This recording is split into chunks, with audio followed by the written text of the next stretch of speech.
Hello, my name is Majo, and in today's video I'm going to share with you the 5 stages that I experienced as an international student in London.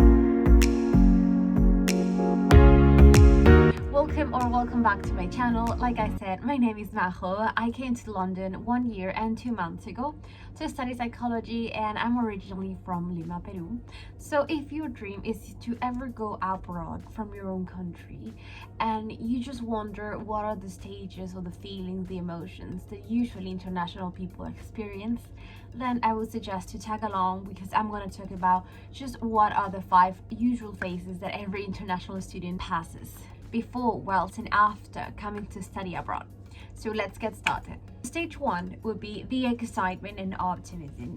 Well, in my case, I was so excited before coming to London. I remember doing a calendar, crossing out the dates of when was the day that I will be moving to London. It was a mix of emotions though, because I was actually really enjoying my old job in Peru, but I had to quit my job. I was confident that I had to do it because I wanted to change sectors to psychology. So I did that around August last year, and then I came to the UK in September. It was quite challenging because I started a new brand job just 3 days after arriving to London. I don't know if I would suggest doing that, to be honest, but in my case I got this job earlier, so I got it from Peru over a Zoom call. It was a teaching assistant role, and I had to start just right away at the beginning of the academic year here in London. So yeah, it was a mix of feelings. I remember, well, saying all those goodbyes to my colleagues, to my friends, to my family. I have my sister living in London too, but also the rest of my family mostly is in Peru. So yeah, it was very exciting. I was very optimistic about my future here in London, changing exactly my career, but also I was a bit sad of the unknown. Everything was uncertain. I was still not sure how I would fit in all of this, in this studying and working, and in another country, like not even in my comfortness of where I know everyone and where I know how to go around the city. No, it was going to be a completely new city to me. I had a short exchange program before, when I was 21, but this was actually the real deal of actually moving abroad for good. Well, who knows, but actually that was why I was thinking on my head. So it was a big decision, and yes, I was excited, but also I was very scared, to be honest. And if you've managed to move abroad after all and you're here, this would lead us to stage 2, which is inevitable, which is disorientation. I was feeling so disoriented at first. Like I said, I was very excited. This was going to be a brand new start of my life. I came here and I was in a new job with 3 to 5 year old children, which I've never had any experience in the past. I was in a new master's with new people, new environment, new culture. I was living with a new flatmate, and actually we got along so well, but still new. I was lucky my sister was living here, but still all of this processing of changes was so fast. Literally, it was like my life changed from one weekend till the next. And yes, I planned for all of this to happen. I organized myself to get this job. I obviously organized myself to apply to this master's and to move countries and everything, but still it's like you've never fully prepared, like anything, I guess, whether it's moving abroad or whether it's something you've never done in your life. You can plan all you want, you can go around it in your head, but when the time comes, it's normal to feel a bit lost. It's normal to feel a bit disoriented. And sometimes that disorientation can come with what is stage 3, which is loneliness. So of course we strive for meaningful connections. We are human beings, we are social creatures at the end of the day. So when you move to another country, you don't have anymore this connection, this relationship that you had back home with your friends from when you grew up, with your family sometimes. So yeah, you have to start from scratch, also looking now for these meaningful connections, if that makes sense. So now it's time, and it's actually a great opportunity to start building your support network. So for example, in my experience, yes, like I said, I was lucky I had my sister here, but I still had to look for more meaningful connections in my master's. I had to look for meaningful connections even in my workplace. And sometimes when this didn't happen exactly how I expected them to happen, I will frustrate myself and I will feel kind of lonely. So in my experience living with my flatmate, I actually was very lucky because we became literally best friends. So I was not even 4 weeks in the country and I already had basically 2 sisters in London. So that's not very common. I feel very privileged to have that. I didn't take it for granted, of course, and that also gave me the confidence to look out for more friends and for more meaningful connections, because I was already feeling sort of like at home in my own home, which was my flat in this case, and also with my sister, and also just hanging out with people in my master's the first weeks. I felt so confident talking to new people and just saying, hi, how are you? My name is Majo, I am from Peru, and you, and just getting to know them. I remember girls coming at me and saying like, hey, I see that you have it very easy with this making friends. I don't really know anyone from this master's. Can I just have your number, or can I just have your contacts? And I was like, sure. And I was really not even the most extroverted person ever. I've never like that. It was just that I was already feeling a bit confident in my own space, and I was feeling confident enough to now share it with other people that I didn't even know at the time.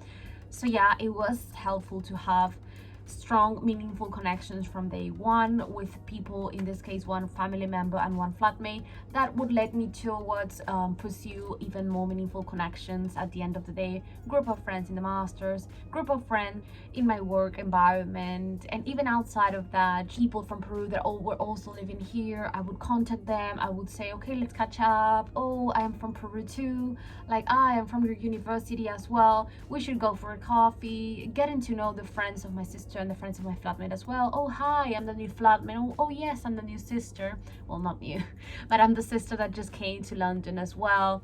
And just getting genuinely invested and interested in their lives as well. And nowadays they're also my friends, and nowadays I also have these all connections that I developed from maybe the first month coming to London, because I invested time and energy in building them up. So I would say for me it wouldn't be quantity, it's always quality for me over quantity, in other words. So I personally have a list. I know this might seem a bit odd, but I do have a list of friends that I have here in London where I just put the names, obviously, and then the birthdays. So that way I don't forget when their birthdays are, and then I get to greet them, buy them some gift or a present, and they usually invite me obviously to their birthday things or celebrations. And then when it's my birthday also they bring me presents, and also I invite them as well. So we create this little community. I create my little community of people that I can rely on, people that when I have a problem I can call.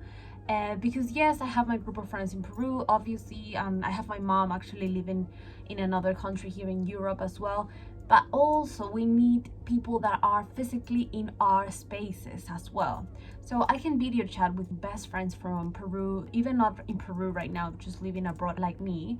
But it's not the same as having, you know, one-on-one in-person meetings as well. So in short, I would just say look for a social support system that you could rely on actually in order to feel less lonely, but don't beat yourself too much up because it's quite normal as well. And also that would lead us to stage 4, which is homesickness. So even though we might build strong relationships, we might go and make some friends, maybe it's more easy to some than others, we are still gonna feel homesick. We're gonna miss things from our home countries.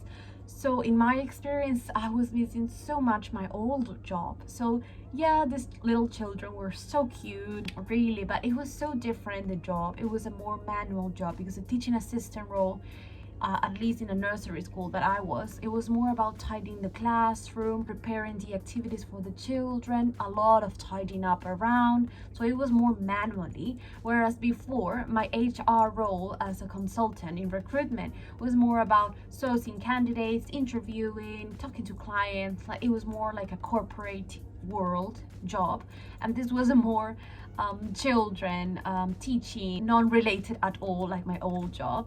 So this quite created a big feeling of homesickness, in the sense that I was missing what I knew already, and I was missing what was already common and already felt natural to me. And if I've been doing that for 3 years, so obviously this was a whole different environment. I was working with two teachers. It was just so different.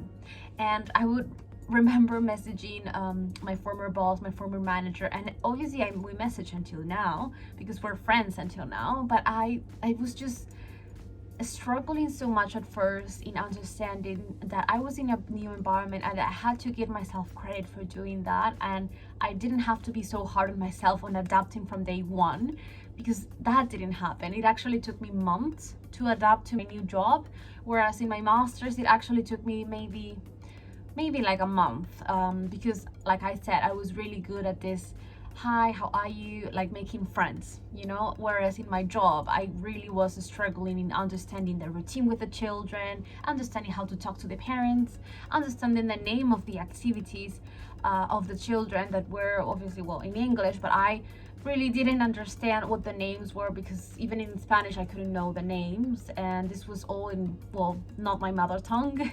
So it was quite a challenge, and that all in combination made me feel a bit homesick. At least now the way I look at it is, okay, it took time, it's not perfect now, it's not like, yes, the UK is my home, because it's never going to be. I'm not from here, I'm from Peru, and I have to embrace that as a positive thing. And now I get to contrast two different realities. So actually that's what's rich about living in another country for me. It's just being able to combine your past experiences in your home country, use them here, and learn new skills and learn new ways of viewing the world by also living abroad. So with that said, with that embracing where you are from and using that in your advantage and where you are right now, I would say we are, or I am at least, in now the stage 5, which is acceptance and serenity. It doesn't come in a straight line. It's not like, oh, okay, we first feel excited, then we feel disoriented, then lonely, then homesick, and then finally we get to adaptation and serenity. It's not like this. And if it's like this, then do tell me, please, because I want to know more. But at least for me, it wasn't like that. For me, it was more like this. Like, not a straight line process at all. And even now, I would maybe go back to some stages and maybe go back and feeling a bit lonely, and maybe go back and feel a bit disoriented at some new process at my job, or feeling back and feeling excitement about my new phase in my journey abroad, or going back and feeling a bit homesick again because I miss my food, I miss my friends sometimes. So yeah, never a straight line process, but it is true that at some point, sooner or later, if you really put the work and the effort as well, you are going to feel a sense of acceptance and serenity in your new, what I like to call, home away from home. I don't even know if it's possible to ever feel 100% with all the letters home. So I don't know, what do you think of this? If you're living abroad, do you feel it's possible to feel exactly like home? Or do you feel like it's just a matter of adapting to this new environment eventually? So I don't know what you think about this topic, or what is your experiences have been around this area of whether if you're thinking about moving abroad, or if you're already living abroad, do you feel like home? Does your family live with you? Because also that's a factor that might make you feel like home, even if you're in the other continent. If you move maybe with your closest family, then you could just create a new home in another country and that's it. But have you ever had the experience of just going by yourself, perhaps? So I would really like to know that. It's a topic that interests me a lot, and that I'm still passing through a lot of transitions myself. So if you're passing through a transition right now, whether it's looking for a new job after finishing your master's or your studies, or whether it's just starting your master's right now, or whether it's already in your master's or you're studying, what are you thinking about your experiences in a foreign country? Is it like an emotional roller coaster like in my case, or was it a bit more smoothly and you had a more smooth transition from your home country to the new country? Perhaps you had a bit more time to adapt and to sink in all the new information. For me, I didn't have that time really. It was just from the airport here, a Saturday, a Monday, I'd started a new job. So maybe it was a bit drastic and a bit radical for me, but I would really like to get to know about your experience, or perhaps you just thinking about that and want to understand a bit more how would it be like. Yes, of course, a lot of experience will differ from person to person. Some of them will have the best experiences ever abroad, some of them will have the worst experiences ever abroad and will like to go back to their countries as well, which is okay, understandable. And the other side, it's okay, understandable if they have the best experiences. It's never a right or wrong. They're all different, and we will have to understand what their perspectives are based on their own views of the world, rather than judge, or rather than say, oh well, she or he didn't have a good experience because maybe she or he didn't do this or that. But it's hard. Not all of us would approach this new journey or this new country in the same way, and we have to understand a bit more compassionate with one another and within ourselves. And just if we see someone struggling, for example, I'd say just offer them a hand. Hey, do you want to grab a coffee sometime? I had a girl actually in my master's who I saw that was very struggling, and I offer, hey, do you want to catch up, or how are you doing with your assignments? Even though sometimes I didn't get quite a long answer, or just fine, or okay. And instead of thinking, oh, maybe that person doesn't want to be my friend, it's just that we never know what's going on inside of that person, so we can never actually know what that person might be thinking or might be experiences in her own reality. In this case, this classmate was someone from another country like me, and sadly actually she ended up going back to her country, and I was still there to support that decision, because we never know when we might need that help ourselves.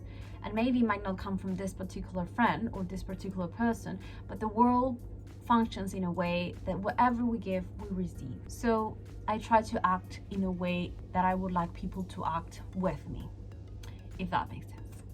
So just as a sort of conclusion, thank you on joining me on this reflection basically of the 5 stages of living abroad as an international student in London. So if you've been through a similar journey, I would love to hear your experiences in the comments below. And don't forget to like, subscribe, and stay tuned to hear more content like this. So here's to embracing the unpredictable ride of living abroad. Until next time.